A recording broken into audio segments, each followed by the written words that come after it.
Lesson 9.2, Simplifying Radicals. So far, you've primarily dealt with perfect squares. So, for example, if we have the square root of 4, we get 2. If we have the square root of 64, we get 8. In order to simplify perfect squares, we need to know the perfect squares. So we should go through those.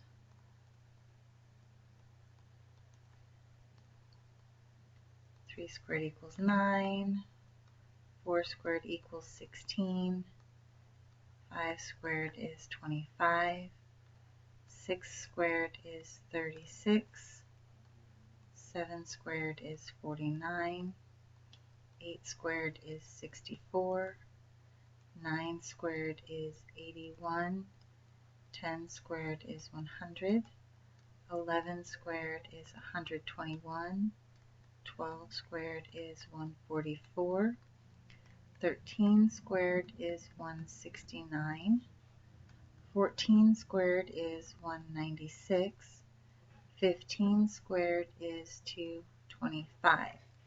Now memorizing these first 15 perfect squares is a really good idea, but I also recommend you take it a little bit further. 16 squared is 256, 17 squared is 289, 18 squared is 324, 19 squared is 361, and 20 squared is 400. Additionally, you might want to learn 25 squared, which is 625, and then the pattern for all of the powers of 10. What you want to do is square the first number and double the zeros. So 4 squared is 16, double the zeros. 5 squared is 25, double the zeros. If we were to do 200 squared, 2 squared is 4, double the zeros. Once you know all of the perfect squares, then you can take the square roots of each of these numbers. So for example, square root of 1 is 1, square root of 4 is 2, square root of 9 is 3, square root of 16 is 4, square root of 25 is 5, square root of 36 is 6, square root of 49 is 7, square root of 64 is 8, square root of 81 is 9, square root of 100 is 10, etc. So we have all of the square roots of the perfect squares 1 through 20 and then 25. Now sometimes we get a situation where we have a non-perfect square.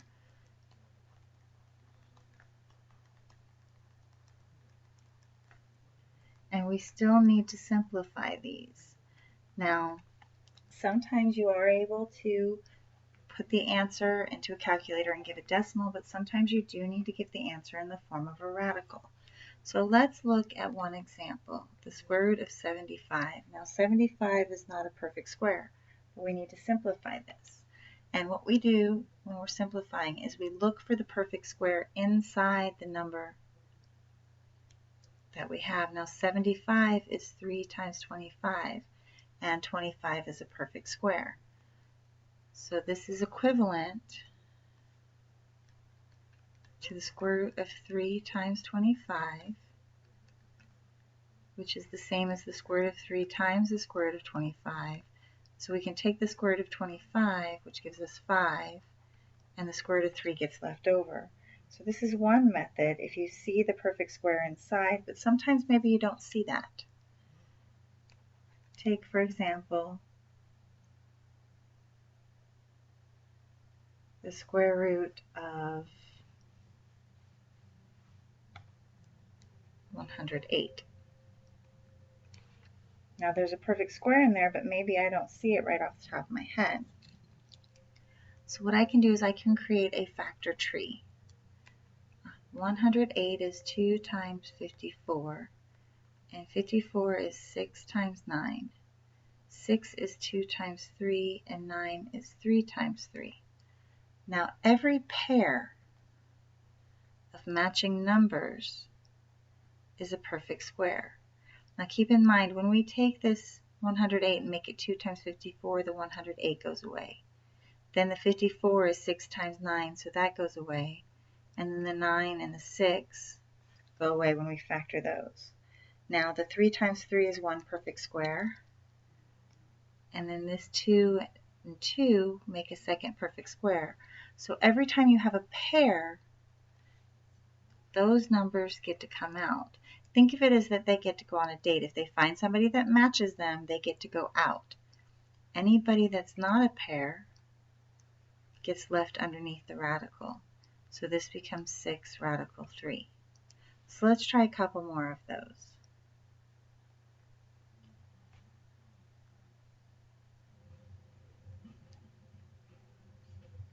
Try the square root of 48 and the square root of 588. Now don't let the large number intimidate you. We're going to go through the same process. 48 is even, so it'll divide by 2. 24 is 2 times 12. 12 is 2 times 6, and 6 is 2 times 3. I have 2 pairs of 2s, and a 3 left over. So 2 2s can come out, 1 for each of the pairs, and then the 3 gets left behind. So I have 4 radical 3. 588 is even, so I can divide it by 2, and I get 294, which is even, so I can divide that by 2, and that gives me 147. Now, 147 is no longer even, so I need to find another number that it'll divide by. If I take 1 plus 4 plus 7, I get 12. 12 divides by 3, which means 147 will divide by 3. If you add the digits and it divides by 3, then the whole number will. So I get 3 times 49, and 49 is 7 times 7. So I have a pair of 2s, a pair of 7s, and a 3 that gets left behind. So that's 2 times 7 with a 3 under the radical, which gives me 4 times the square root of 3.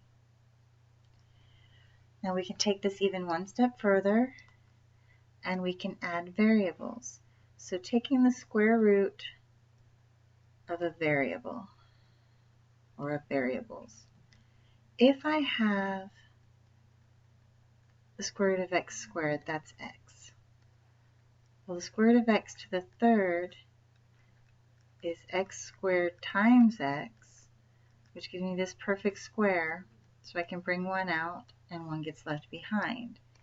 If I have the square root of x to the fourth, that's x squared times x squared, so 2 come out and none get left behind. If I have x to the fifth, that's x squared times another x. 2 can come out, and 1 gets left behind. And this teaches us a pattern.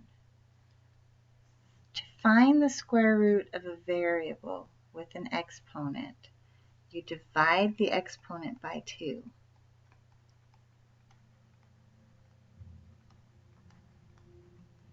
If it's even, you'll get an even answer. X squared gave me 1, x to the fourth gave me 2. If it's odd, you'll have 1 left over. So if it's even, you have no remainder. If it's odd, 1 gets left behind.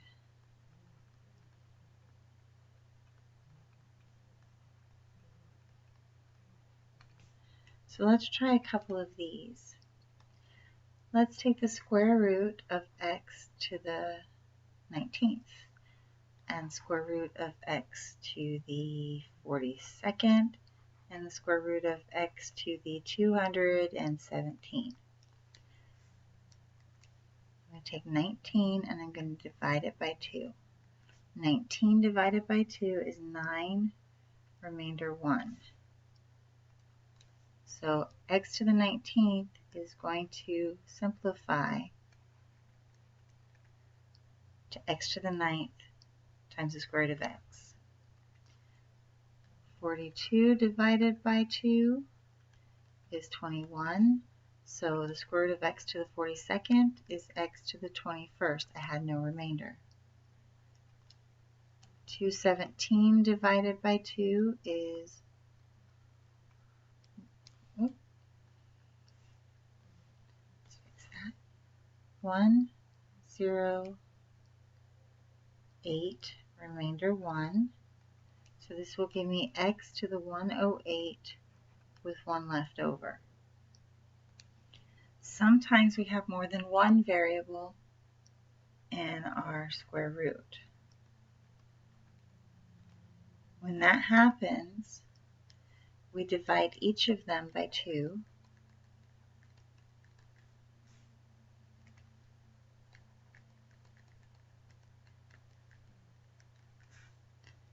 So I have x, y, and 1y gets left behind. If I have more than two variables even,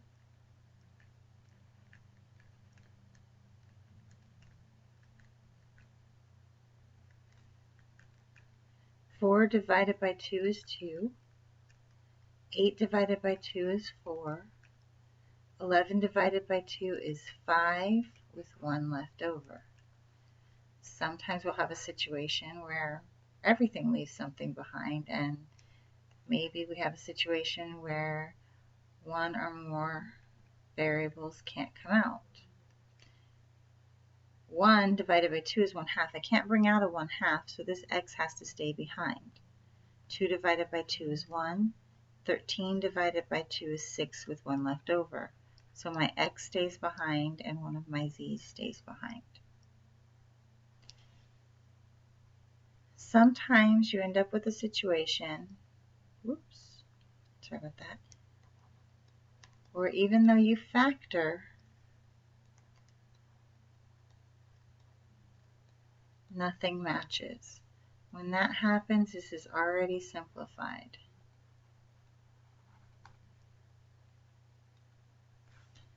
And finally, we get a situation where we can be mixed, where we have both exponents on variables and numbers. So for example, I might have 45x squared y. Now what I want to do in this situation is I'm going to factor the number. And as you can see, I have a pair of 3's, so one of those 3's can come out, and this 5 will remain behind. I have 2 x's, so 2 divided by 1 gives me 1. I only have one y, so it has to stay inside with that 5. Let's try another one. Okay, we'll try this one now. 2178 is even, so it'll divide by 2, and that gives me 1089. No longer even, so I'm going to add these together. 9 plus 8 is 17, plus 1 is 18. That tells me it will divide by 3, and that gives me 363. 3 plus 6 plus 3, I'll add up to a number that divides by 3, and that gives me 121. And 121 is 11 times 11. So my 3's can come out, and 11 can come out. Oops, that's not what I meant to do. 5 divided by 2 is 4 with 1 left over. 2 divided by 2 is 1. 3 divided by 2 is 1 with 1 left over. So I have one x and one z left over. I brought out the 3's and I brought out the 11. That gives me a 2 left over. So I have 2x, z. 3 times 11 is 33.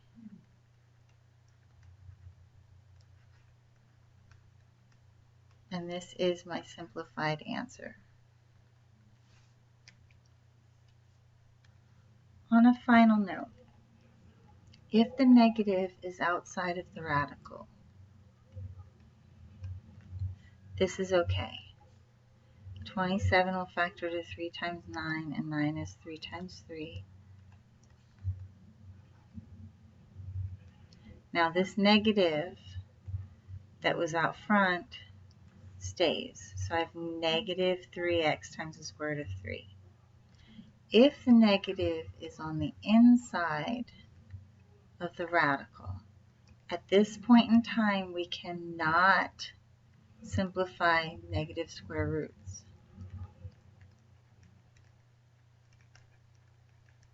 So when this occurs, we say that there is no solution. Well, no solution is probably not the best. We can say it does not exist.